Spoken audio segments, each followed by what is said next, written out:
Hello, everyone, and welcome to the Be Better podcast. I'm your host, Dr. Perkins. Today's episode is called Be Better with the Women's Panel. We will be discussing how men can help women be better in relationships, meaning marriages and dating. And we have two special guests, Jennifer and Victoria. Thank you, ladies, for joining me. How does it feel to be Victoria and Jennifer today? Amazing. Thank you for having me. Thank you for Doing joining. great. All right. Let's start in with the questions. Number one, please tell the audience a little bit about yourself, a 45-minute elevator pitch of who you are. I can go first. Yes. I'm Victoria Peters with Long Game Consulting. I do strategy consulting for small businesses and nonprofits. We do strategic planning, board training, community outreach, and other services that help organizations to be sustainable for the long game. I'm married. I got married in November of 2020 after having dated my husband for 5 years. So kind of new to marriage, but excited to be here. Thank you for joining me. Jennifer, who are you? Sheesh. I'm still trying to figure that out. Jennifer. I work for a financial institution. Worked for many for most of my life. Married. Been married for 11 years. We've known each other for 17 years. We have a blended family, so we have 7 children altogether. Just a mom, a daughter, a sister. I'm everything. There you go. Well, thanks for joining us today. We appreciate your input. All right, let's start with, again, the purpose of this episode. It's how men can help women be better in relationships, meaning marriages and dating. So, ladies, let's brainstorm 3 areas we want to discuss today that can help men. What would be some concerns that you see from your dating early on to now your marriage that you can give great input on? Perhaps it's communication, if there's communication concerns. Would that be something you'd like to talk about on this podcast? Absolutely. I think communication is like a big, big deal. There you In go. a So I have relationship. that down. And what's 2 more that you think can be helpful that men need to hear? I would say, Self-awareness. yeah. What was that? Self-awareness. Yes. Oh, I'm going to bring up something in that area. Yes. Oh, because I see something that men need to step up. I'm tired of it, men. All right. Now, Vulnerability. I think being vulnerability. vulnerable. Yeah. Is that okay? Being vulnerable. I like that. And it's okay, right? All right. So we have communication, self awareness, and being vulnerable. Let's target those 3 things. Now, let's go one by one.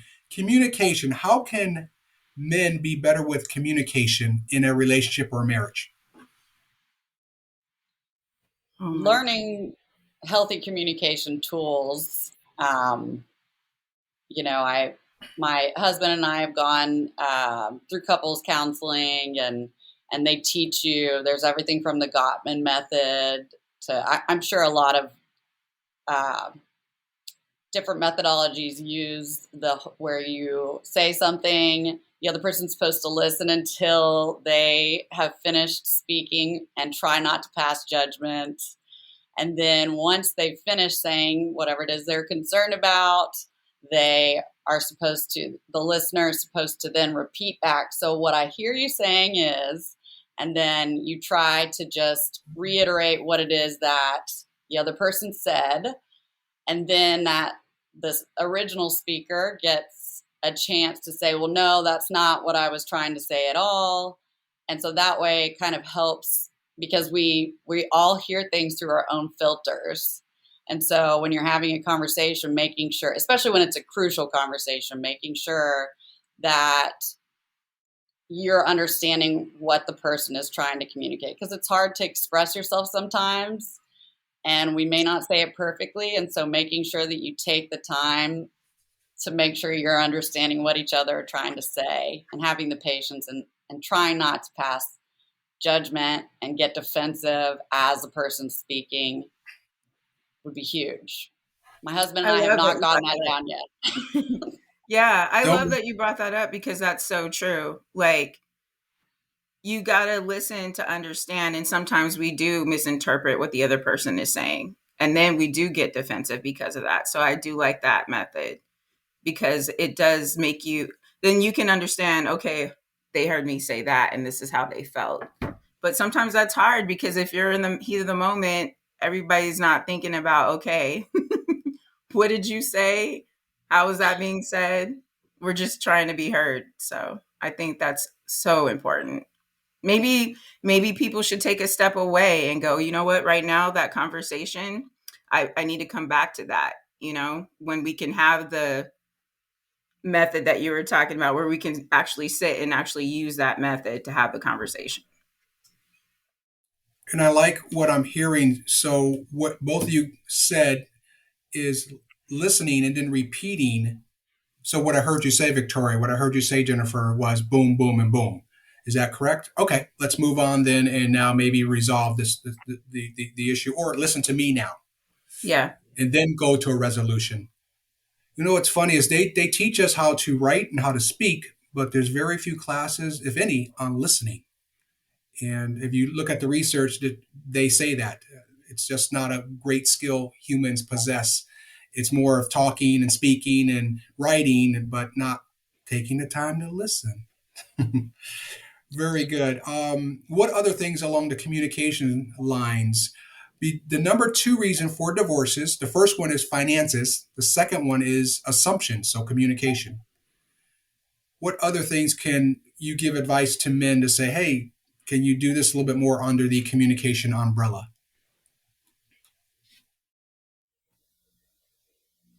In terms Is that of, in terms of just being a couple?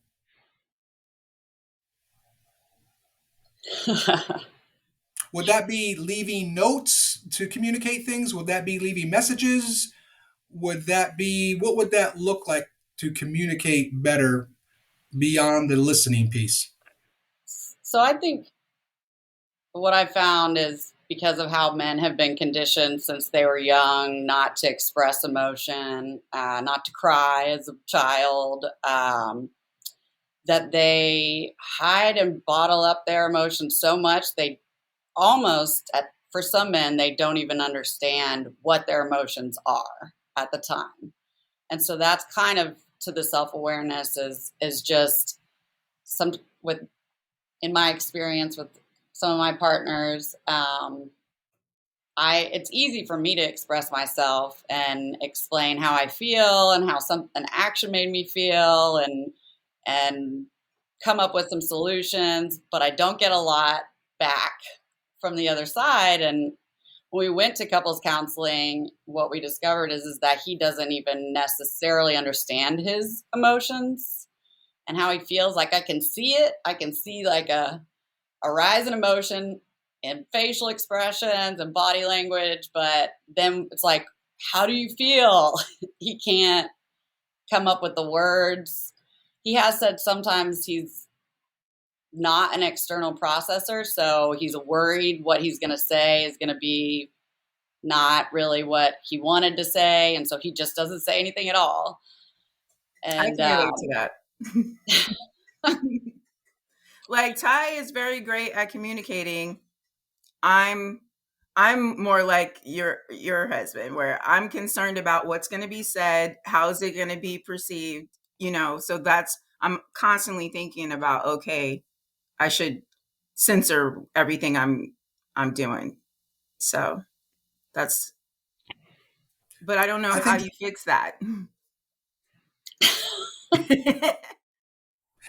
Victoria, through your counseling, and thank you for sharing that. That's very courageous, but it'd be helpful for our audience.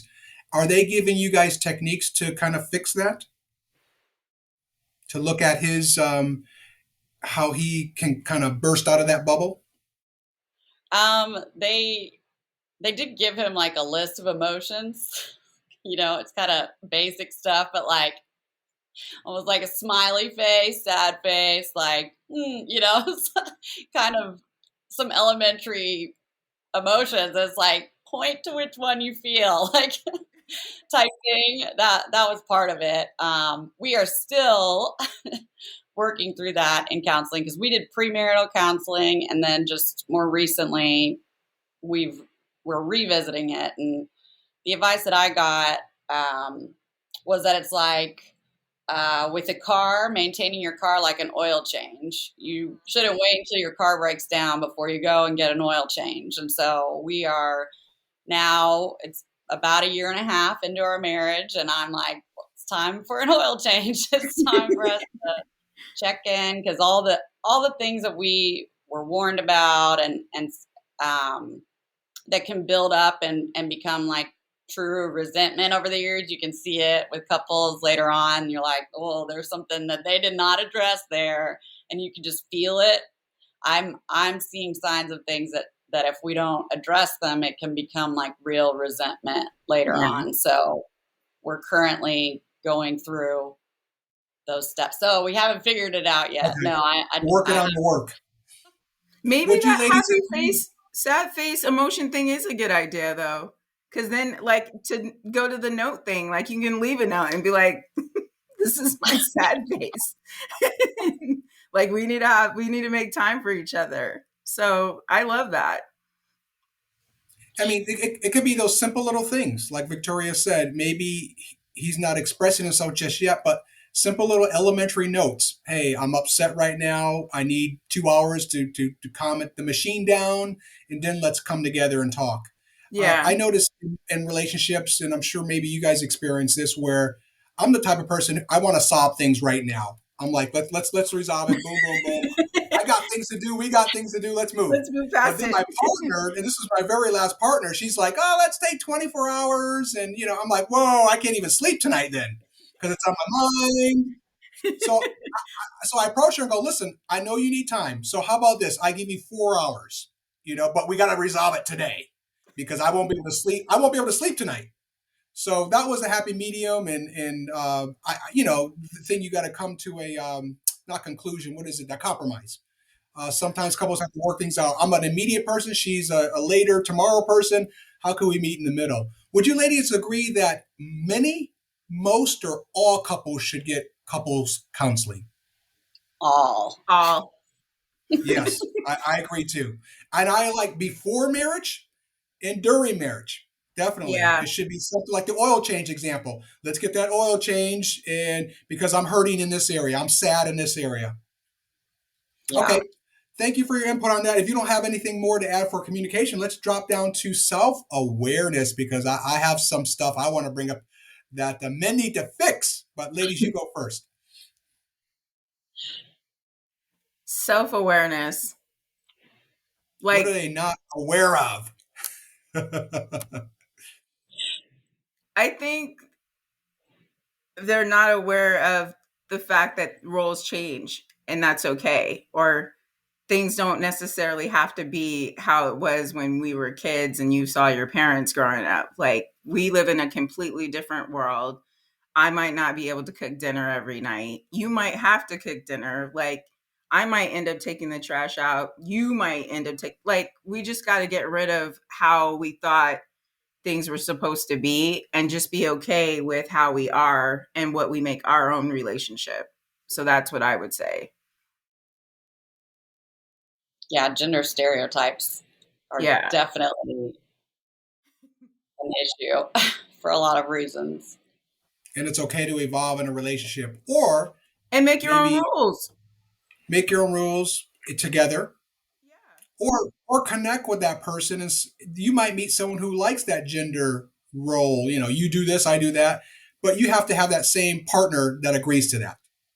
Yeah. And like personal accountability, because we can't force our significant other to look into who they are and maybe what is their role in whatever the argument is. And so for me, I just keep a lot of the, Four Agreements and Power of Now and things like that. Those books are like, oh, just focus on yourself and becoming your best self. I'm like, okay, I'm over here trying to become my best self, but like, hey, it'd be cool if you did too. And so, But it says that if you do that, eventually they tag along.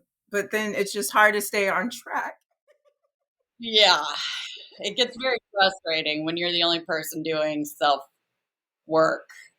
Mhm. And And to add to that, I know of couples and I've been in relationships where you're improving, but they don't want to improve with you. They just refuse. They think you are snobbish, Or they get pretentious, scared of that improvement. Yeah. pretentious, resentful. They're jealous of it. And you're like, no, baby, I'm trying to bring you along with me. I'm not trying to separate myself. And that's when couples, the communication piece comes into play. Hey, I'm not trying to distance myself from you, but as I build, I want you to build. And how can I help you? Yeah. My self awareness thing, and this is huge, and I see this probably 90, 95% of the time. So, gentlemen, listen up.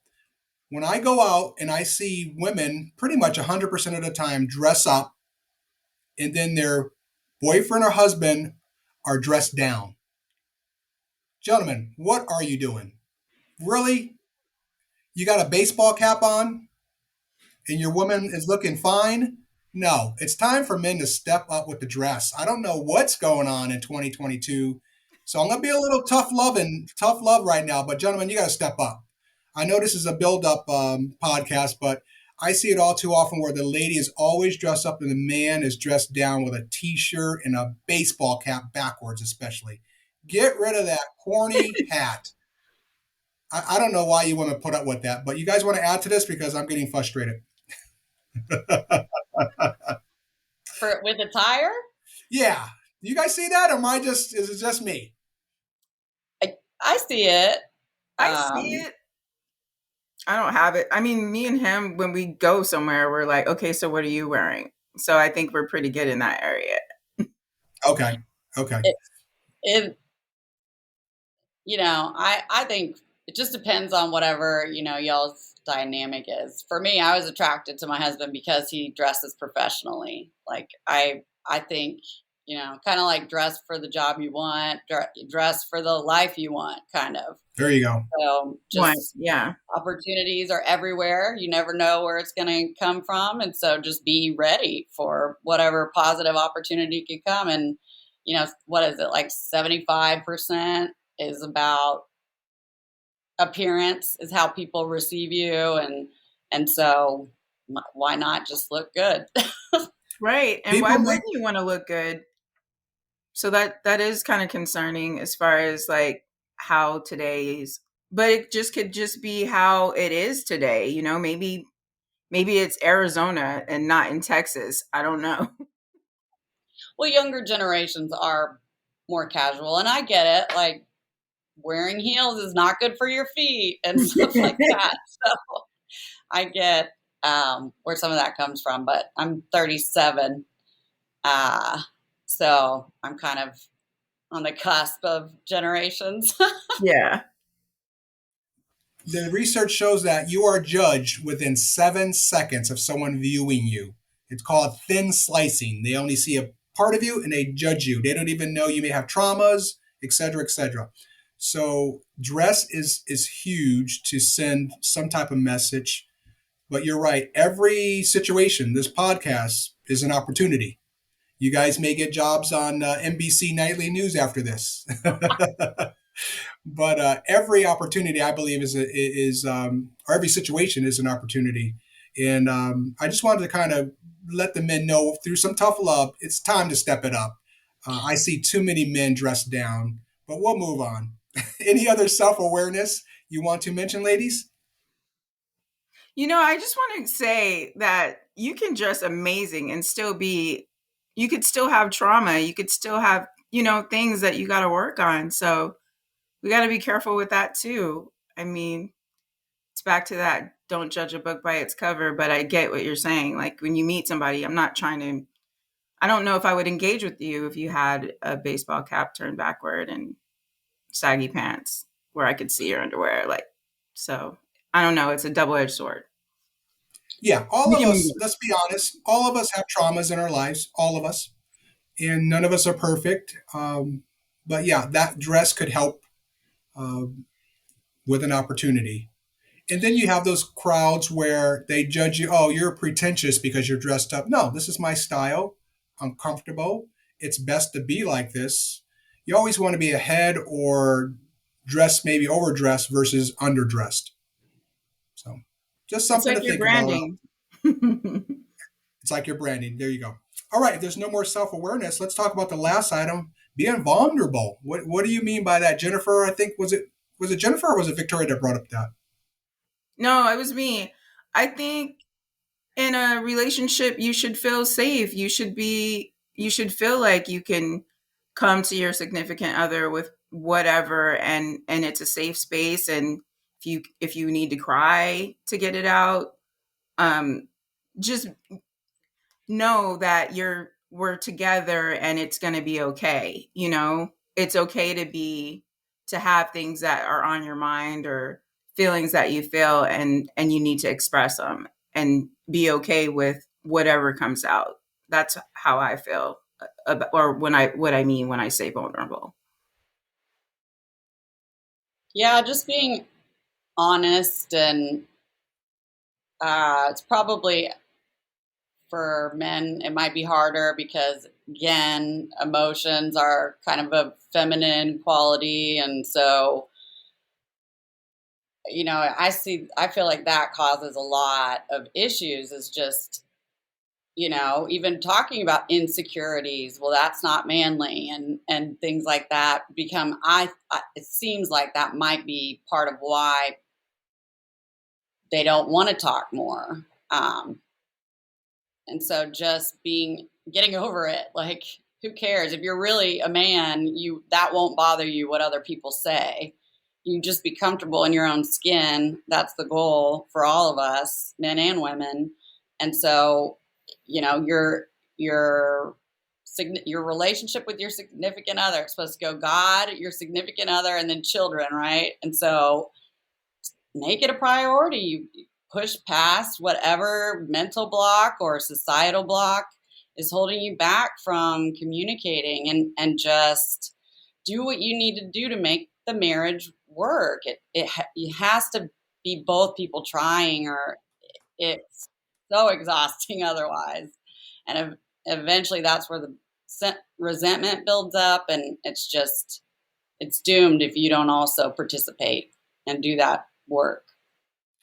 Ladies and gentlemen in the audience, the beef with me in relationships is the women I date don't understand there's two people in a relationship.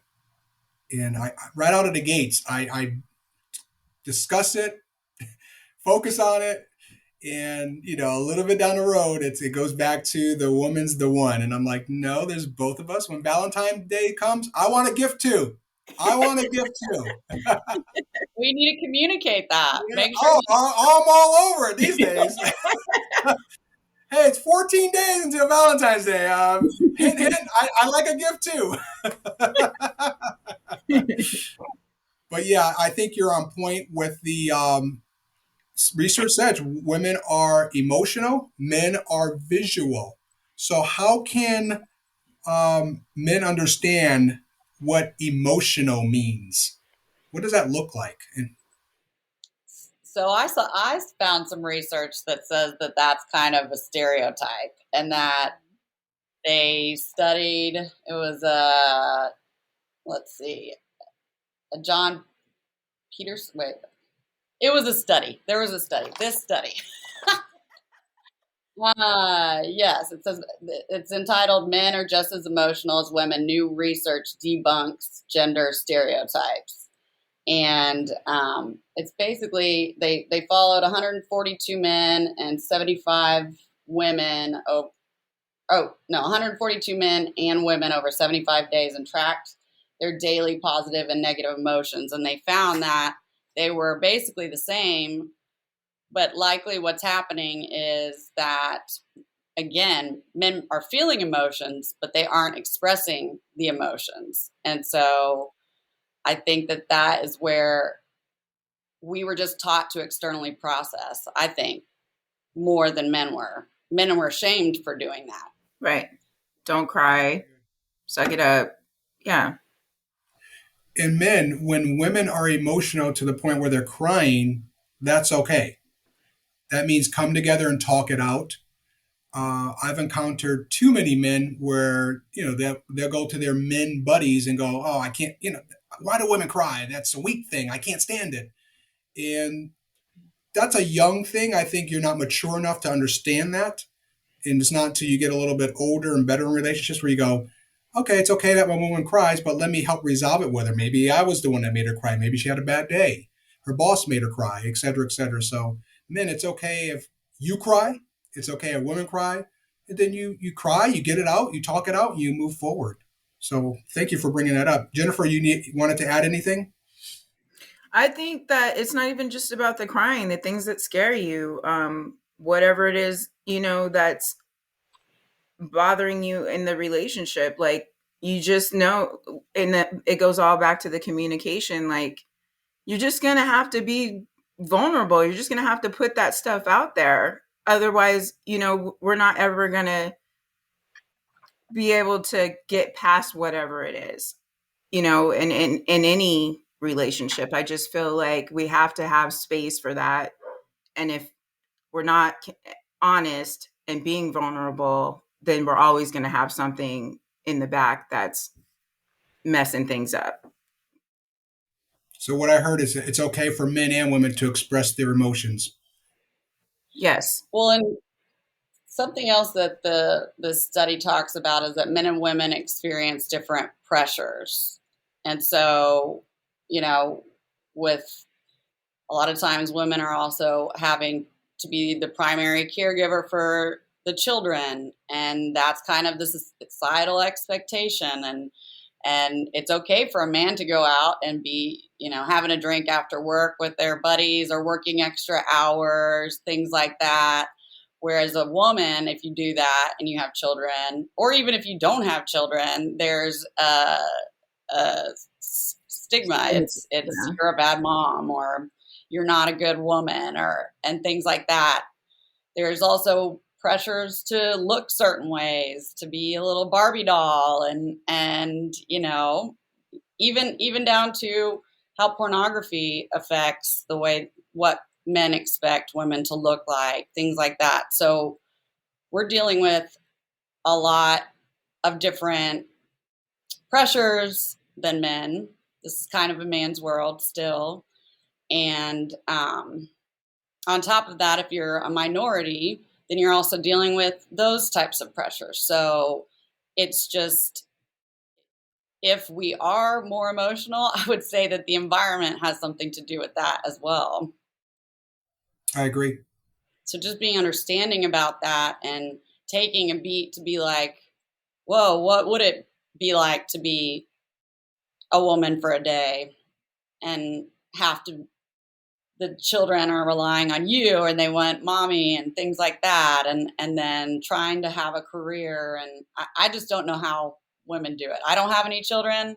And one of the things I look at is how hard it seems to be in this day and age to be a mom, especially if you wanted to try to continue having a career. Yeah. So, Because then the bar's set even higher. Okay, so now you have this career. How are you taking care of the kids? And are you making time for your relationship? What does that all look like? And then still making time for yourself. Let's play a game called Myth or Reality. I'm going to ask you a question or give a statement and let me know if it's myth or reality. Millennials, first question. Millennials born between 1981 and 1996 believe it's okay to have sex before the first date. probably. I think that's yeah. I don't think that's Reality? a myth. That's a reality. Yes, that is correct. It's and the 70% they believe. I don't have the exact number for some reason. I forgot to write it down, but 75%, 76% believe the millennials it's okay to have sex before the first date. Question number two: many people believe if you wait past the third date to touch your partner will believe you are not interested. Myth or They, reality? in a survey, they would probably, yeah, they would probably, I can see how that could be the reality of what some people think. Okay, He's just not that into you right, type. right. What do you think, Jennifer? Yes, myth or reality? I think that's a reality. The answer is reality in a survey. All right, third question. The top two reasons for divorce. Oh, I gave you this answer are finances and assumptions. Communication, that's reality. I think I let that out of the bag earlier. And then the last one, this may get you a little bit myth or reality. Your spouse's perception is your reality. Your spouse's perception is your reality. In a survey, or are you asking Yeah, us? in a survey. In a survey. They took a survey and they asked this question. Was it myth, or mostly reality? Your spouse's perception of you is your reality. How Sometimes they it feels like perceive you. that. So If your spouse came to you and said, Jennifer, blah, blah, blah, blah, blah, blah, blah, is he right? he's not right, but it can feel like, Right. Exactly. I'm going with yeah. that. So the answer is reality from the survey. Your spouse's perception of you is your reality. Now, you may have a good argument with that. You misunderstood, et cetera, et cetera. All right, that was the game. All right, last couple questions here. Dr. John Van Epp, and I encourage the audience, he has many books out. His life's work is on relationships. And the title of one of his books is How Not to Marry a Jerk. It's somewhere along. I'm paraphrasing, but How Not to Marry a Jerk. Look it up, please. But he goes into 5 bonding stages a relationship must go through. And then when you go through it, you still, day after day, week after week, should be balancing it out. And his 5 bonds are first, get to know someone deeply, get to trust them, get to rely on them, get to commit to them, and then you get into the touching phase. So, why is this a struggle with couples? Physical desires, I would say. Right. I think it goes back to what you said when you first see someone. It's all visual. Yeah, men are, yep, they And want to, chemical. they want to get Yeah. going. There you go. They're like And a microwave. They're off, and then bing, they're hot. I see, that's the thing. Women are also visual. Like, I think it goes both ways. I think I I think both of you are right. I think that Yeah. yeah, you're both right. It's just, I think the women get tagged with emotional versus being both. But I think you're right. and I mean, I was listening to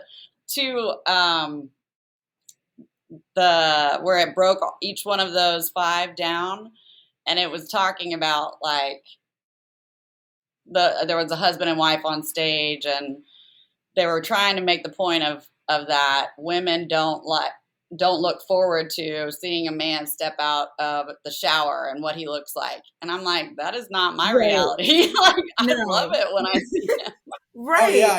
yeah.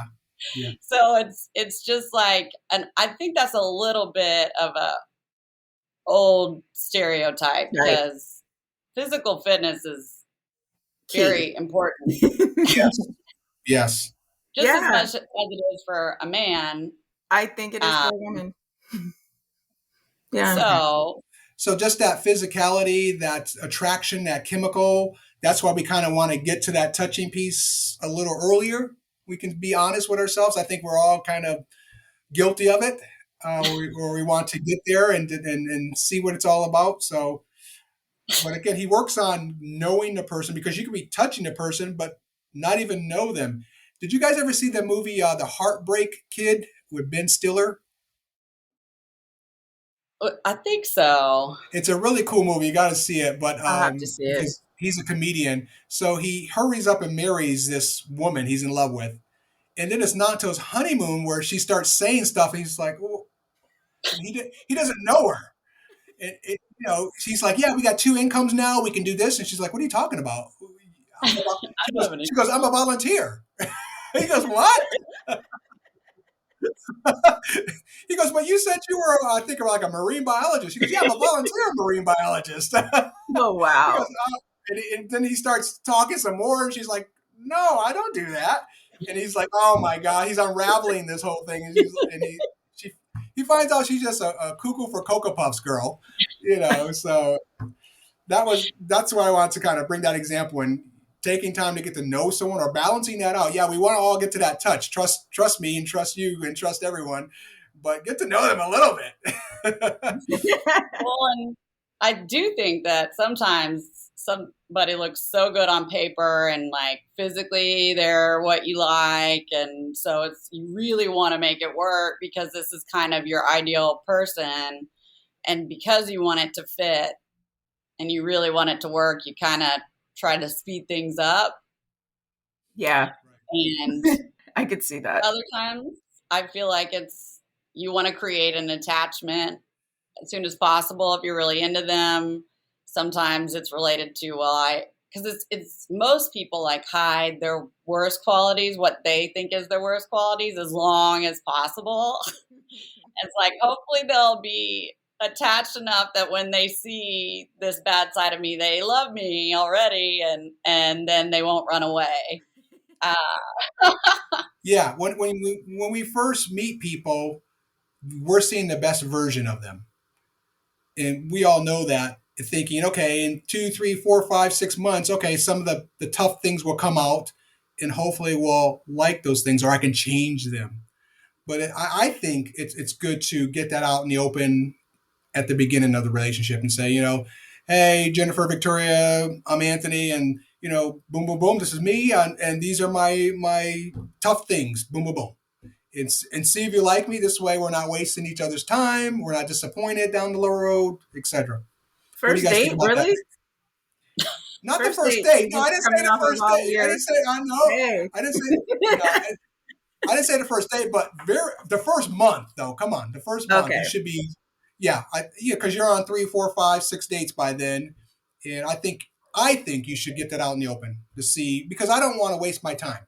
If that's not your cup of tea, then we need to go our separate ways, and it's easier to separate the emotions at that point versus a year later, and I bring it up, and like, oh wow, I invested a year in this fella, and he's not my cup of tea. I think uh, that could work if you're speaking in generalities. If you're also revealing your worst qualities in addition to, hey, this is what I want, and then also here are my worst qualities, you may never have anybody getting together. I think it comes back down to if we could start learning good communication and self-awareness at an earlier age, or just as we're a single person, both men and women, um, or however you identify, that that would be very helpful with doing things the right way as far as getting to know someone before you get too intimate with them. And who knows, they could become a good friend if you decide that you don't want to be romantic. But once you kind of cross that line, it's hard to go back to just being friends. So I think Yeah. it would be great if we all did it that way. Definitely. So ease into it would be, from what I heard from you, ease into things of that nature. Not the Try to be first, not the patient. first date. Go boom. Here's my resume. Here's the positives. Here's the gray areas, and here's the negatives. I know. I I like just the teasing. whole month thing. I like the month thing. I Okay. guess So this is new to me, guys, and I'm just going to be completely honest. None of this stuff, I've done none of this stuff. We did nothing like this. Like we just, hey, you look great. I look great. So, let's be but this great is just together. Let's be stuff. great together. Yes. And then we started unpacking, and that's where we're at, and that's hard. So I think do the work up front so that in the middle of it all, you're not trying to work it all out. So I love Yeah. that. There you go. Kind of lean into it, but not too late. Kind of find that sweet spot, whatever that is Yes, for you as a couple. exactly. Mutuality in relationships is where both people are serving each other. However, 75% of couples report that they are not experiencing a mutuality satisfying sex life and not appreciating each other's differences. Is that along the lines of everything we've been talking about? the lack of communication, the lack of self awareness, and Awareness. it's okay for boys and girls to both be vulnerable. Yes. I think that's Okay, And yeah, intimacy come is on, come on, let it out, let it out. when I saw that there's question, I was like,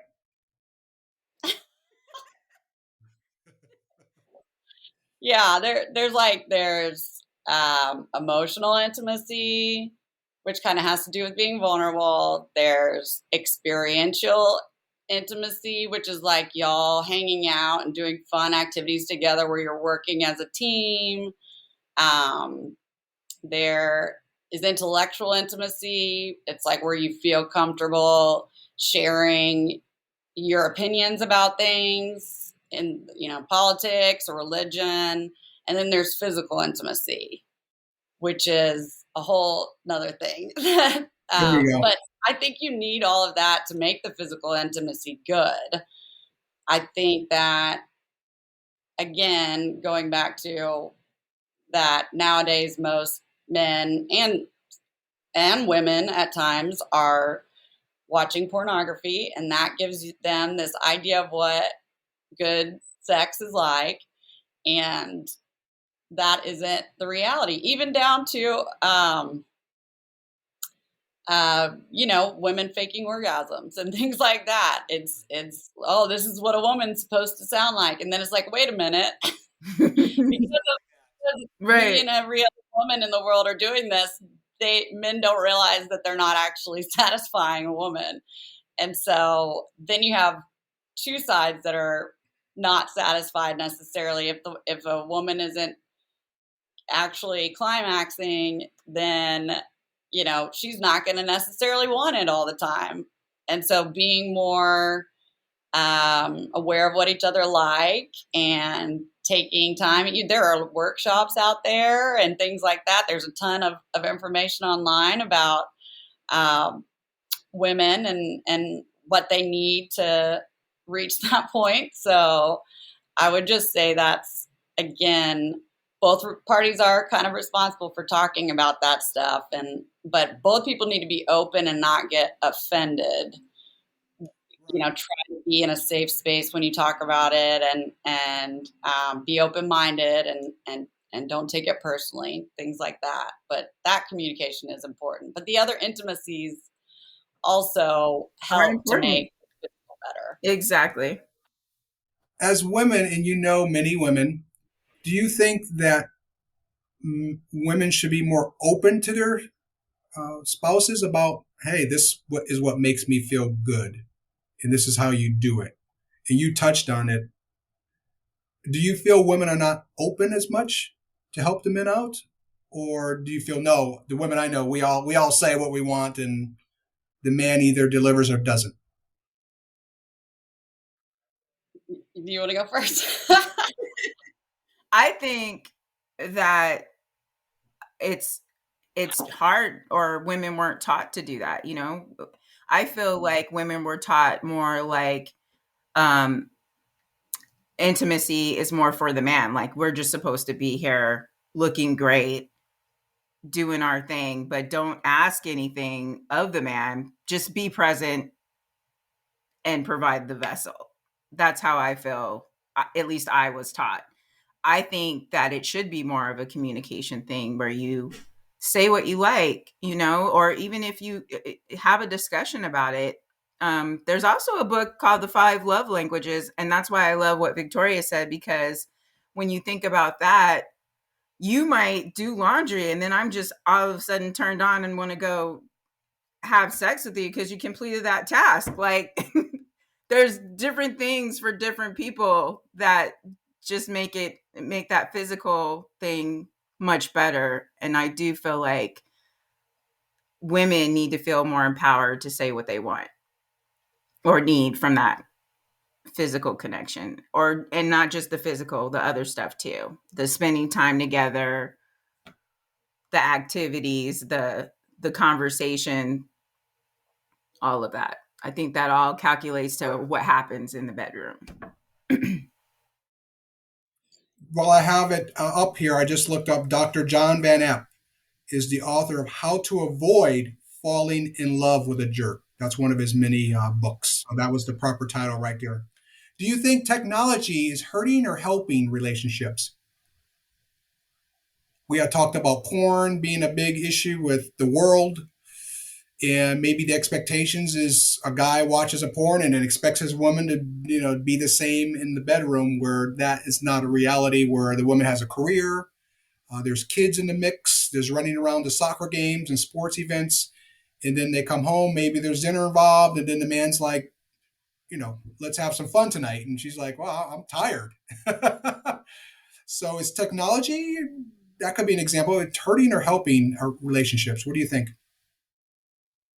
I think it's hurting, um, for the most part, even down to how we decompress nowadays, like watching Netflix or streaming whatever, right before you like going to bed. My husband and I are guilty of that. We like to watch TV as we're going to sleep, and oftentimes like that's our time that we get to spend together is watching. Yeah, we're cuddling, but we aren't talking to each other. We're just watching a show. Even video games. During the pandemic, I got into Fortnite, and so, like that was very unattractive to my husband. Ironically, I was the one playing the gaming, All and right, so yeah, I well, just cut yeah. it off. Like I had a cold turkey, and now I just it's just. But that was a way that I was not thinking after a long day, and instead of just talking, having a meal at the table with my husband, or going and doing something fun or playing a game, just things, times where it's easier just to turn on technology, or look at social media or things like that. There's a lot of people who are posting these beautiful family photos, and it's like it's probably not reality, and so the comparing also can be an issue. I think um, that for the most part, technology is not helping. There's also other technology that's good in relationships in the bedroom. So it just depends on what we're talking about. There we go. I It's like that. true. Jennifer. I think technology can either help, but I do feel like technology is isn't helping. And I say that because yeah, you have all these visual pictures, you have pictures of how women are looking, and then we're, even if we don't want to be comparing ourselves, we're comparing ourselves and we're thinking, okay, this is how we need to be looking. And so I do think that technology is hurting us. I agree. I think it is hurting us too. I think it's taken away from that together time where we're not talking more. We should be talking more.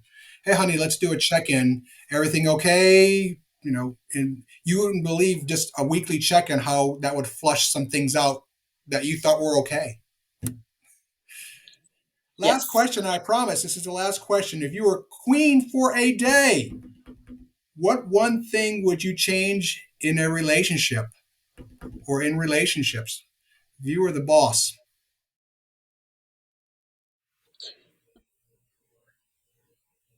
Really? Hmm.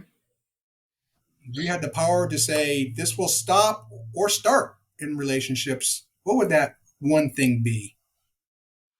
I I wish that men could understand what it's like to be a woman. You said that at the beginning of the podcast, and so I'm glad you brought that back up. It's not, as you guys know, until we're in the shoes of other people that we get it.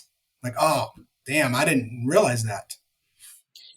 Yeah, because if they could feel some of the pain that women feel, and how much we have to bottle up and every day, whether it's comments on, that we're experiencing in our day to day that are sexist or offensive in some way, all the way to the responsibilities that and expectations of for a woman versus what it seems like men are not regularly getting, those kind of triggers and things like that we're having to internalize and not complain about. And when you do complain about it, you're too aggressive and all this stuff. It's like Or emotional. that world. you're emotional. Yeah. Like it's hard. Like, and just if they could understand that, I feel like maybe there would be more compassion and understanding and patience and attempts to communicate and like, relieve some of that. Like, don't add on to True. that. Yeah. Be a partner, like a true equal partner, and help out with the dishes and all of the things. Taking care of the kids is often like making sacrifices just like women have to make every day. And also realizing that she still has the same needs. She's like, women like to have fun and do fun activities just as much as a man. I keep hearing men describing their wives as introverts. Oh, she's an introvert. She likes to be home with the kids and things like that. I'm like, even if she's an introvert, she still probably wants time for herself. And it's kind of like, I just want to say bullshit to these to men that are saying that. It's like, you know, like, stop taking advantage of women and the boxes that we've been put into. We have the same desires and ambitions, and as a man, we've just been told no, that's not appropriate for a woman. Gotcha.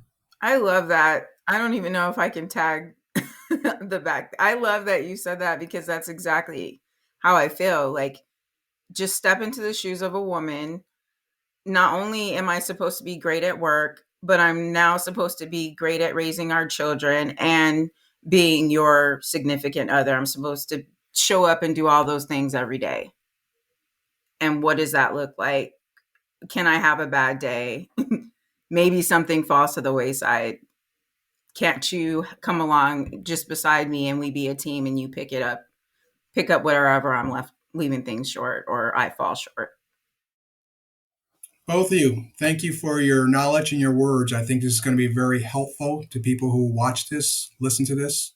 Thank you so much. And we're doing this on a Saturday. So thank you so much for your sacrifice of a Saturday of an hour. I really appreciate it. If both of you can hang on, I'm going to close out this recording, but I want to talk to you offline. So thank you very much for being on the podcast. Thank you for Thank having me.